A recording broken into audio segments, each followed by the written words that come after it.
Mercredi 7 mai 2025, comprendre le sacrifice. C'est toujours un plaisir de se retrouver autour de ceux qui nous font du bien et qui nous apportent paix et confiance pour notre vie. Et quoi de mieux que la parole de Dieu dans laquelle nous pouvons puiser réconfort et joie pour passer une bonne journée. L'équipe de l'aventure dans la parole souhaite que cette séquence vous apporte la sérénité nécessaire pour aujourd'hui. Notre communauté s'agrandit et c'est grâce à vous. Soyez vous aussi actifs avec nous pour répandre le message et vous pouvez le faire en likant. Partagez le lien avec vos contacts. Nous vous invitons à vous abonner si ce n'est pas encore fait pour recevoir les notifications chaque jour. Et pour un confort d'écoute en continu, nous vous proposons la playlist de chaque semaine. Le texte à mémoriser de cette semaine que nous vous invitons à dire avec nous se trouve dans Apocalypse chapitre 5, le verset 9. Et il chantait un cantique nouveau en disant « Tu es digne de prendre le livre et d'en ouvrir les sceaux, car tu as été immolé, et tu as racheté pour Dieu par ton sang des hommes de toute tribu, de toute langue, de tout peuple et de toute nation. » Nous vous invitons à le redire avec nous. Apocalypse chapitre 5, le verset 9. Et il chantait un cantique nouveau en disant « Tu es digne de prendre le livre et d'en ouvrir les sceaux, car tu as été immolé, et tu as racheté pour Dieu par ton sang des hommes de toute tribu, de toute langue, de tout peuple et de toute nation. » Quelle est la signification biblique des sacrifices?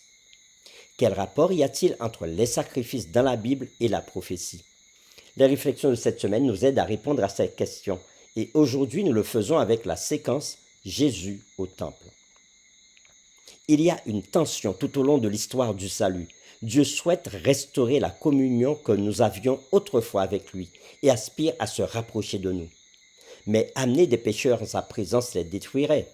Et c'est pour ça qu'il est dit au psaume 5, verset 5, « Car tu n'es point un Dieu qui prenne plaisir au mal. Le méchant n'a pas sa demeure auprès de toi. » En même temps, David écrivit au psaume 5, verset 7, « Mais moi, par ta grande miséricorde, je vais à ta maison. Je me prosterne dans ton saint temple avec crainte. » Nous vous invitons à lire Agé chapitre 2, les versets 7 à 9, et nous répondrons à la question suivante. Alors que le second temple était en construction, le prophète Agé fit une promesse étonnante. Le nouveau temple serait plus glorieux que le précédent. Que signifie cette prophétie? Nous lisons Agé chapitre 2, les versets 7 à 9. « J'ébranlerai toutes les nations. Les trésors de toutes les nations viendront, et je remplirai de gloire cette maison, dit l'Éternel des armées. L'argent est à moi, et l'or est à moi, dit l'Éternel des armées. La gloire de cette dernière maison sera plus grande que celle de la première, dit l'Éternel des armées.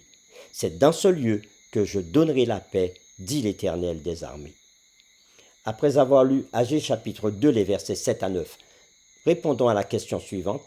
Alors que le second temple était en construction, le prophète Agé fit une promesse étonnante. Le nouveau temple serait plus glorieux que le précédent. Que signifie cette promesse? Lorsque le premier temple fut inauguré par Salomon, la gloire de la Shekinah, qui est la présence de Dieu qui avait accompagné les enfants d'Israël en route vers Canaan, remplit le temple, si bien que les prêtres ne purent rester pour accomplir leur ministère. C'est ce qui nous est dit dans 1 Roi chapitre 8, versets 10 à 11. Lorsque le second temple fut inauguré, l'arche de l'Alliance, représentant le trône de Dieu, manquait, parce que Jérémie l'avait cachée. La présence littérale de Dieu ne remplit pas le temple cette fois-ci.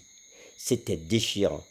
Comment la promesse d'Agé pouvait-elle s'accomplir? C'est dans le second temple que Jésus, l'incarnation de Dieu, apparut en personne, en chair et en os.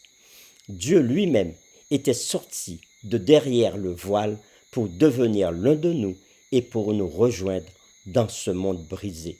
Le Fils de Dieu étant devenu le Fils de l'homme, nous pouvions voir son visage, entendre sa voix et être témoins, par exemple, lorsqu'il toucha un lépreux impur et le guérit dans Matthieu chapitre 8, verset 3.